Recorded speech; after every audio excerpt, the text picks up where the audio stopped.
Ce qui est essentiel dans mon travail, c'est vraiment la transformation de la matière, la modification de la surface, des couleurs, les effacements du motif et un épuisement presque que de la matière en elle-même. Je m'appelle Amandine Gurusaiga. Ce qui a été assez marquant, c'est que j'ai grandi dans un atelier.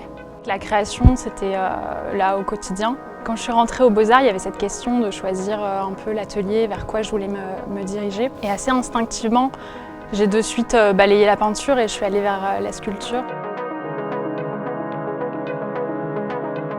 J'ai un travail de la sculpture qui est vraiment un travail du fer et de la main, que ce soit avec le métal que je viens brûler, qui génère des motifs, qui génère des irisations.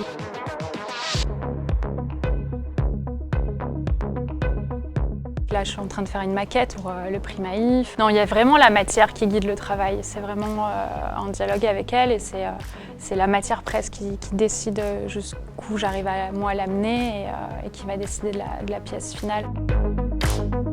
Je travaille le tissu par coloration et décoloration successives. Pour le métal, c'est un peu pareil aussi. C'est le chalumeau qui va venir générer du dessin et du motif. Pour le prix Maïf pour la sculpture, je présente une sculpture qui allie matérialité et réalité augmentée et sonore. On a notamment du métal, du verre et du plastique PVC recyclé et une nouvelle technologie qui est le son 3D binaural. Le PVC, il est constitué de cartes de fidélité, de milliers de cartes de fidélité qui sont collectées et qui sont ensuite recyclées.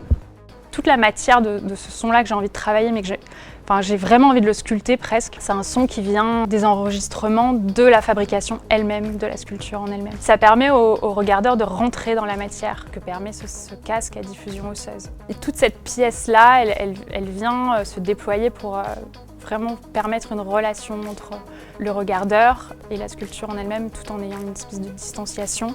Et la sculpture lui répond en fait et génère un son qui est tout particulier. Il va s'établir forcément une poétique de la relation entre les deux. La sculpture va répondre au regardeur en fonction de ce qui va se générer dans l'espace.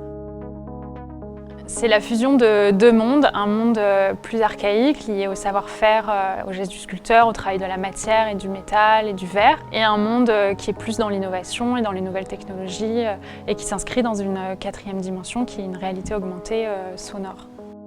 Je crois que c'est très important aujourd'hui de réfléchir à ce contexte-là et à quel type de relation on peut mettre en place à distance.